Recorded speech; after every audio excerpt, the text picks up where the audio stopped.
मेरे प्यारे साथियों, जैसा कि आप सब अब वकालत में कोर्ट जाते हो, आपने अपने कॉलेज टाइम में पढ़ा होगा। एक पार्ट रहता है कि उसमें संविधान, भारत का संविधान।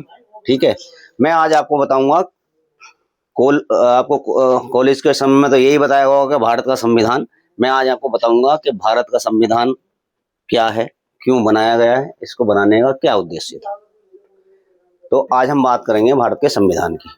यह भारत का संविधान है, तो भारत के स्वतंत्र होने के बाद भारत को चलाने के लिए इसमें जैसे कि डिफरेंट राज्य हैं, उन सबको अपने साथ लेकर के एक कॉम्प्लेक्स डॉक्यूमेंट बनाया गया, जिसमें सभी राज्यों की पावर, न्यायपालिका की पावर और विधायिका की पावर, यानी कि पार्लियामेंट की पावर हो या राज्य के लेजिस्लेशन हो, उनकी क्या क्या पावर है ये, और किस किस डोमेन में रह करके कौन कौन क्या क्या काम कर सकता है, ये इसमें लिखित रूप में बनाया गया, ताकि कोई भी इन तीनों पार्ट्स में, पहला क्या है लेजिस्लेचर, फिर एग्जीक्यूटिव, फिर जुडिशरी, यानी कि तीनों जो पार्ट्स हैं, जो एक सिस्टम काम करेगा स्वतंत्रता के बाद इस देश को चलाने के लिए, कोई भी अपने क्षेत्र से बाहर ना जाए। सबका एक अपना अपना डोमेन बना दिया,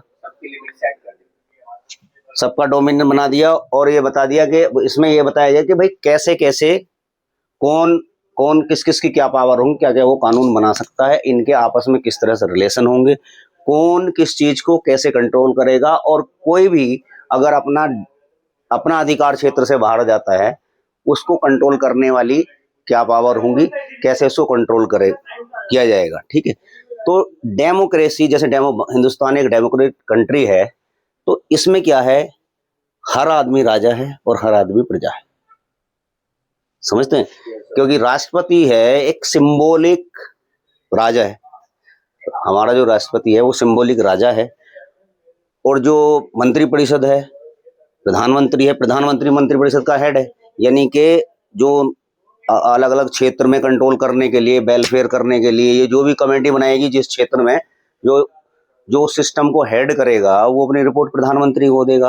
वो नाम से किसकी आएगी, वो नाम जिसके भी सारे काम जो होंगे राष्ट्रपति के नाम से होंगे।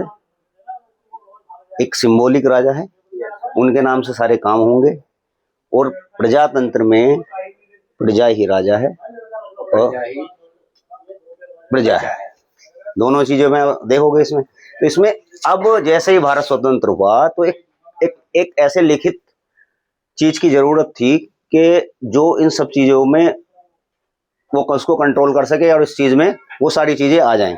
तो इसके लिए स्वतंत्रता के बाद पहला काम क्या हुआ कि भारत का लिखित संविधान बनाया जाए, जिसमें सब जो इसके अंग हैं, जैसे लेजिस्लेचर हो गया, एजुकेटिव हो गया, और जुडिशरी हो गया, यानी कि कोई भी आदमी, अब तीनों चीजों में आपको समझना पड़ेगा कि लेजिस्लेचर क्या है, एजुकेटिव क्या है, जुडिशरी क्या है। लेजिस्लेचर क्या है, संसद और विधानसभाएं, इनके जो मेंबर होते हैं, क्योंकि इन्हीं लोगों को लेजिस्लेचर बनाना के कानून बनाने का अधिकार किसको है, भारत की संसद को या राज्यों की विधायिका को, लेजिस्लेचर स्टेट को है। अब इसमें क्या है कि वो अलग अलग हैं, हमें शॉर्ट में यहाँ बात कर रहे हैं लेजिस्लेचर क्या है। लेजिस्लेचर ये आपको बता दिया गया कि राज्यों में भी लेजिस्लेचर है और सेंट्रल में भी लेजिस्लेचर है। दो तरह से ये काम करेगा, क्योंकि एक एजेंसी है सेंट्रल गवर्नमेंट की, एक होती है राज्य सरकार की। ठीक, इन दोनों के अपने डोमेन है, उनमें अपना राज्य क्षेत्र में काम होते हैं। जैसे ही आप कॉन्स्टिट्यूशन को धीरे धीरे पढ़ोगे, आपको ये समझना आ जाएगा कि ये क्या, कौन सा किस चीज में काम करता है। अब ये कॉम्प्लेक्स डॉक्यूमेंट है, मतलब बहुत सरल भी है, अगर आप ध्यान से पढ़ोगे तो बहुत सरल भी है, अगर आपको पढ़ना नहीं आएगा तो कॉम्प्लेक्स डॉक्यूमेंट भी है। सिंपल सी बात है, जैसे आप रामायण महाभारत या कुरान में भी हैं, ये आयत फला चैप्टर है, जो भी उसमें वो बोलते हैं, तो सेम उस पैटर्न पे ये बना हुआ है। तो जैसे ही भारत स्वतंत्र हुआ, तो संविधान निर्मात्री सभा का एक गठन किया गया। ठीक है, जब संविधान निर्मात्री सभा का गठन किया गया, तो उसका हेड बनाया गया डॉक्टर राजेंद्र प्रसाद को। एक बनाई, एक कमेटी आई। जैसे अभी कमेटी आप सुनते हो, किसी भी कानून को बनाने के लिए कमेटी अपॉइंट होती है, उसमें विपक्ष के भी लोग होते हैं, सांसद या विधायक विपक्ष के भी होते हैं, और जो करंट में गवर्नमेंट होती है उसके भी आते हैं। सेम सिचुएशन में अलग अलग स्टेट से ये जिस फील्ड का जो भी वो था, कि मान लिया अगर कोई जुडिश विधि से का कोई ज्ञाता है तो उसको बनाया गया। इसमें भीमराव अम्बेडकर जो थे, भारत के संविधान निर्मात्री सभा के ड्राफ्टिंग कमेटी, जिन्होंने ड्राफ्ट बेसिकली तैयार करके देना था। निर्मात्री सभा अलग है, ड्राफ्टिंग कमेटी एक अलग है। यानी कि सभा एक बनी कि उन्होंने प्रपोजल रखा इस तरह से वो बनाएंगे, उसके बाद उसके अकॉर्डिंग जो भी उनका वो था, उसने कहा कि ठीक है, ड्राफ्टिंग कमेटी ये होगी जो ड्राफ्ट तैयार करेगी। ड्राफ्ट तैयार करा, उसमें जो उनके अंदर डिबेट होती थी क्या क्या रखा जाना है, तो इसलिए उन्होंने अलग अलग संविधान, जो दुनिया में जहां जहां भी संविधान थे, या कहीं पे रिटर्न भी था, कहीं पे बिना लिखत पढ़त के भी संविधान से वो जो भी उनका काम चलता, तो उन्होंने अलग अलग राज्यों की जो उनको अच्छे प्रोविजन लगे वो चीजें वहां से ली, और हम क्या बेस्ट तरीके से अपने नागरिकों को दे सकते हैं, उन्होंने इसमें सम्मिलित किया, और उसके अकॉर्डिंग एक कॉन्स्टिट्यूशन बना। जैसे हम जिक्र कर रहे थे कि जो प्रस्तावना या उद्देशिका संविधान की, ठीक, प्रेम्बल, तो प्रेम्बल जो है उस संविधान का बनाने का उद्देश्य निर्धारित करती है। ये एक बेसिक ढांचा जो है संविधान का, किसमें रह करके कानून बनाए जा सकते हैं, क्योंकि संविधान ही किसी भी राज्य को, किसी भी एग्जीक्यूटिव को कोई रूल्स रेगुलेशन या लेजिस्लेचर को कोई भी कानून बनाने की परमिशन देता है। यानी कि जब भी कोई कानून बनाया जाएगा वो भारत, इसका संविधान जो है उसकी प्रस्तावना को ध्यान में रख करके बनाया जाएगा। अब आप प्रस्तावना पढ़ो। We the people of India having solemnly resolved to Constitution India into the sovereign socialist secular democratic republic, and to secure to all the citizens justice, social, economic and political liberty of thought, expression, belief, faith and worship, equality of status and of opportunity, and to promote among them all fraternity, assuring the dignity of the individual and the unity and integrity of the nation. In our Constituent Assembly, this 26th day of November 1949, do hereby adopt, enact, and give to ourselves this Constitution. अब इसका Hindi version है, हम भारत के लोग भारत को एक संपूर्ण प्रभुत्व संपन्न समाजवादी पथ निरपेक्ष लोकतंत्रात्मक गणराज्य बनाने के लिए तथा उसके समस्त नागरिकों को सामाजिक, आर्थिक और राजनीतिक न्याय, विचार, अभिव्यक्ति, विश्वास, धर्म और उपासना की स्वतंत्रता, प्रतिष्ठा और अवसर की समता प्राप्त कराने के लिए तथा उन सब में व्यक्ति की गरिमा और राष्ट्र की एकता और अखंडता सुनिश्चित करने वाली बंधुत्व बढ़ाने के लिए दृढ़ संकल्प होकर अपने इस संविधान सभा में आज तारीख 26 नवंबर 1949 को एदत द्वारा इस संविधान को अंगीकृत, अधिनियमित, आत्मसमर्पित करते हैं। ये जैसे मैंने आपको बताया था कि भारत के लोगों ने संविधान बनाया और भारत के लोगों ने ही एक मत होकर के इस संविधान को अपने आप को समर्पित किया। यानी कि हमने आज संविधान निर्माण कर लिया है, आज के बाद हम इस संविधान के अनुसार चलेंगे, उसमें कोई इफ एंड बट नहीं होगा। जब भी कोई बात आती है तो वो जब सबसे पहले संविधान को लेके चलते हैं। जैसे तुम बार बार रेलों में देखते होंगे ना कि आइन और ये और वो जो करते हैं कि संविधान के खिलाफ है, संविधान के खिलाफ है, वो इसी बात को बात करते हैं कि जो हमारी बेसिक कानून बनाने का जो सोर्स है, जो हमारे जहाँ से कानून की जो जननी है वो कॉन्स्टिट्यूशन है, रूल्स की जननी कॉन्स्टिट्यूशन है।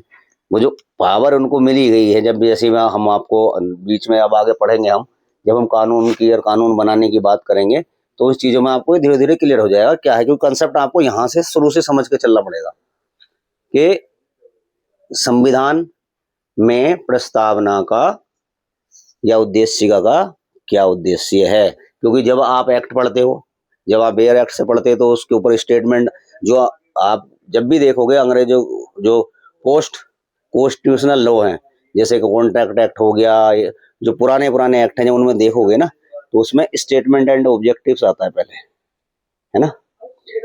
तो उसमें वो ये कहते हैं कि हमारा इस बनाने का उद्देश्य क्या है, एक क्लियरिटी होती है कि उनका विजन निश्चित है कि हमने ये कानून इस उद्देश्य के लिए बनाया है ताकि ये चीज़ स्मूथली चल सके। तो रेगुलेट करती है, तो गवर्नमेंट कैसे रेगुलेट करती है, गवर्नमेंट जब गवर्नमेंट हम ही चुनते हैं तो गवर्नमेंट कैसे रेगुलेट करती है, गवर्नमेंट रेगुलेट करती है कानून के द्वारा। एजुकेटिव क्या होते हैं, जो कानून को इम्प्लीमेंट कराते हैं। अब इम्प्लीमेंट कैसे कराएंगे, सरकार ने कोई कानून बना दिया, अब इम्प्लीमेंट कानून को इम्प्लीमेंट कौन कराने के लिए जाएगा, एजुकेटिव। जैसे कि उनके जो नीचे सबॉर्डिनेट चीजें होती हैं, जैसे तुम कहोगे कि आईएएस हो गए, पीसीएस हो गए, ये सब एग्जीक्यूटिव श्रेणी में आते हैं। लोग जो गवर्नमेंट के कर्मचारी हैं सब वो एग्जीक्यूटिव का काम करते हैं। एग्जीक्यूटिव मतलब एग्जीक्यूट कराने के लिए जो लोग रखे हुए हैं, आईएएस पीसीएस जो भी होगा वो दोनों काम करते हैं। वो लेजिस्लेशन की ड्राफ्टिंग का काम भी करते हैं, लेकिन वो जब तुम करोगे तो कोई भी योजना जाएगी, कोई भी कानून लागू होगा, कोई भी चीज वो लागू कराएंगे तो किससे कराएंगे, डीएम, एसडीएम, एसएसपी, फिर उनके जो सबऑर्डिनेट ऑफिसर होते हैं वो कराते हैं। और जब भी कानून बनेगा, जैसे इन्होंने कोई अपने उस बेसिक कानून को पूरा करने के लिए कुछ रूल्स रेगुलेशन या बायलॉज बनाने होते हैं, वो तब वो बना के उनको करते हैं। लेकिन सारी चीजें जब होंगी इन कंसोनेंस विद कॉन्स्टिट्यूशन होंगी, यानी कि किसी भी दायरे में अगर कानून से बाहर जाके कोई वो रूल्स एंड रेगुलेशन बना लेंगे या बायलॉज ही बनाएंगे कोई चीजें ऐसी, तो वो नल एंड वॉइड डिक्लेयर की जा सकती है, क्योंकि वो बेसिक प्रिंसिपल जो है कॉन्स्टिट्यूशन का उसके अगेंस्ट जाता है। अब कॉन्स्टिट्यूशन में इंटरप्रिटेशन करते चलेंगे हम, यहां तक तो ठीक है, हम भारत के लोग भारत को संपूर्ण प्रभुत्व संपन्न। अब इन शब्दों का इंटरप्रिटेशन, संपूर्ण प्रभुत्व संपन्न, समाजवादी, दो चीजें टर्मिनोलॉजी, एक कैपिटलिस्ट, एक पूंजीवादी, एक समाजवादी। समाजवादी का मतलब होता है कि जहां सबका सहयोग से, है ना, इक्विलिब्रियम होगा, मतलब सब में समता के अनुसार काम करेंगे। ये नहीं कि एक के हिसाब से इस तरह से को रूल्स बना दिए कि एक बहुत ज्यादा मतलब उसके बाद बहुत ज्यादा पूंजी हो गई या बहुत ज्यादा प्रॉस्परस हो गया और एक तबका जो है उसमें वो डाउन चला गया। तो जैसे भी अब वो करते क्या है, चाहे वो उनको रिप्रेजेंटेशन देना हो कि पार्लियामेंट में है कि एग्रीकल्चर बैकग्राउंड से कितने लोग आएंगे क्या, जैसे ही मतलब जैसे ही इनको सीटों का बंटवारा करोगे तो उसमें प्रोपोर्शनेट वो एक दायरा रखा गया होता था कि हर एक फील्ड के लिए वो दायरा रखा होता था कि इतने लोग वहां उसको उस फील्ड को रिप्रेजेंट करते हैं, उद्योगपति इतने करेंगे, इस तरह से। समाजवादी जिसमें सबका एक वो पथ निरपेक्ष लोकतांत्रिक गणराज्य है। पथ निरपेक्ष जिसका कोई धर्म नहीं, मतलब ऐसा नहीं, धर्म राज्य का धर्म नहीं है, राज्य का धर्म नहीं है, गणराज्य का धर्म नहीं है। गणराज्य, राज्य और गणराज्य में अंतर समझते हो? गणराज्य का मतलब होता है कि सेंट्रल गवर्नमेंट, जहां पर जैसे उत्तर प्रदेश एक राज्य हो गया, गणराज्य हो गया कि ये भारत सरकार के अधीन है, स्वतंत्र राज्य नहीं है। राज्य जो है वो उसके ऊपर कंट्रोल सेंट्रल गवर्नमेंट के थ्रू कंट्रोल होता है, वो इंडिपेंडेंट राज्य नहीं है, वो भारत सरकार के अंदर एक भारत गणराज्य का एक राज्य है।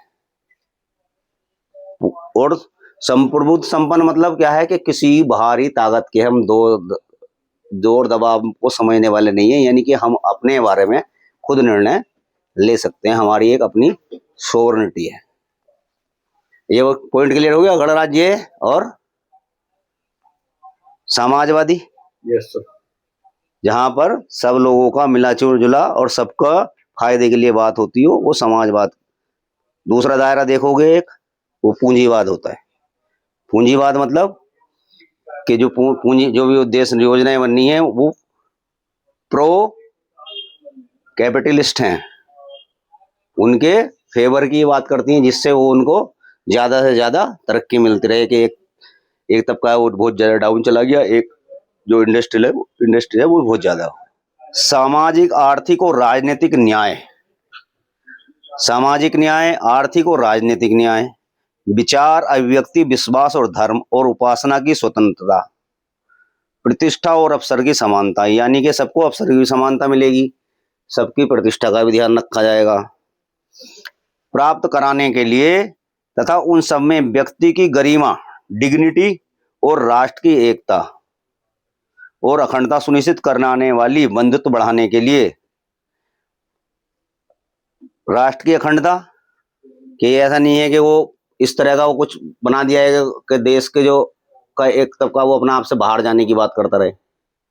जैसे अभी होता है ना, कोई पार्ट जो खालिस्तान वाला सिस्टम था, वो अखंडता के प्रतिकूल था। ठीक है, नॉर्थ ईस्ट की बात करते थे, वो भी अखंडता को खतरा था।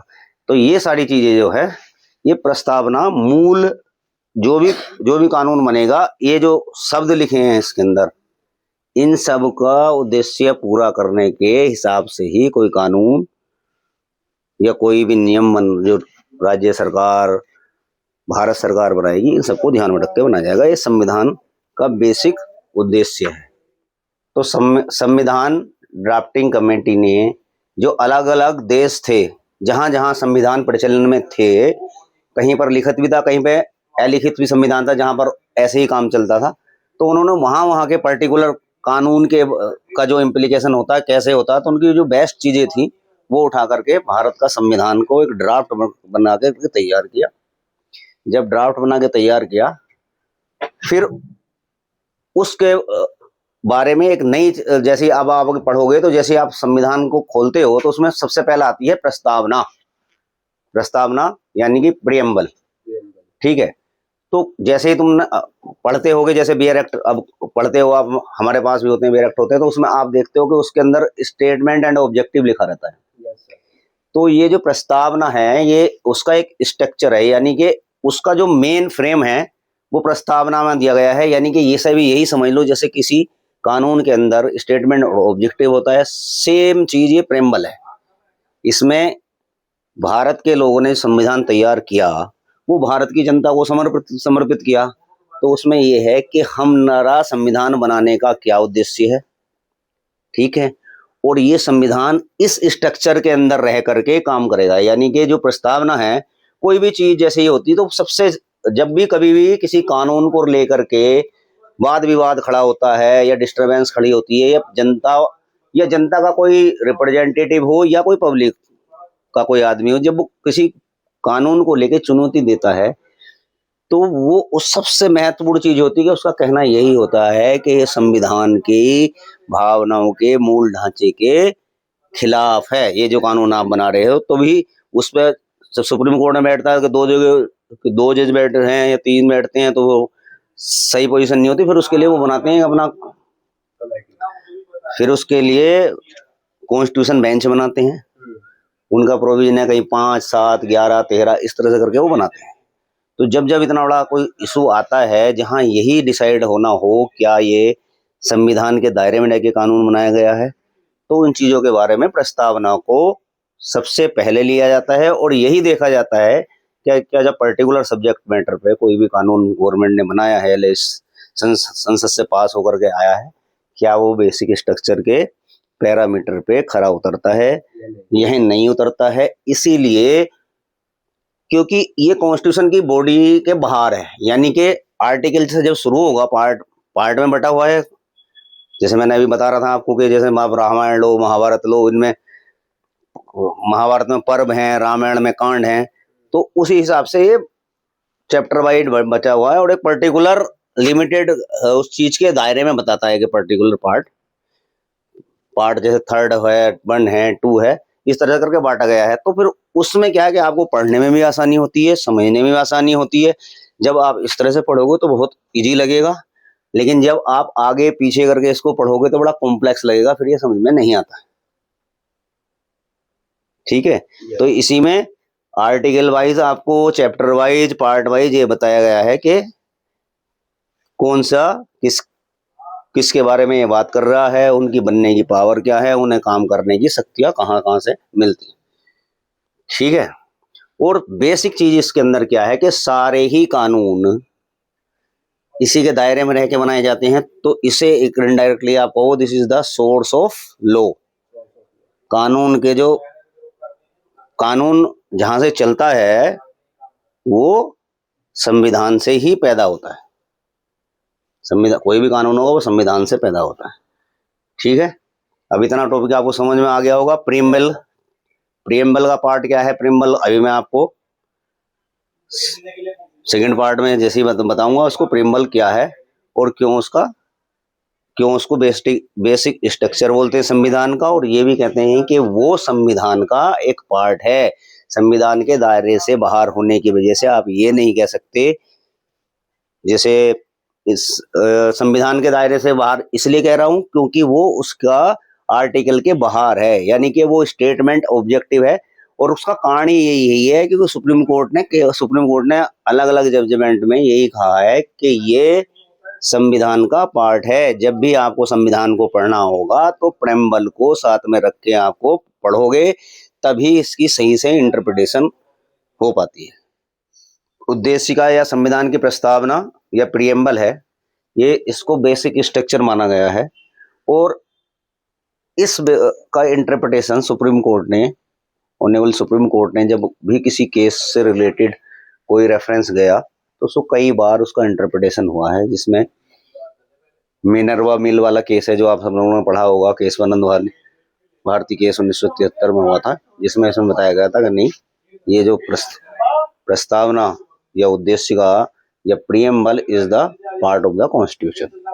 Without concerning the preamble you cannot adjudge the basic things about any law, that what is wrong or what is right, क्योंकि you have to interpret any law according to the basic structure of the constitution, that is preamble.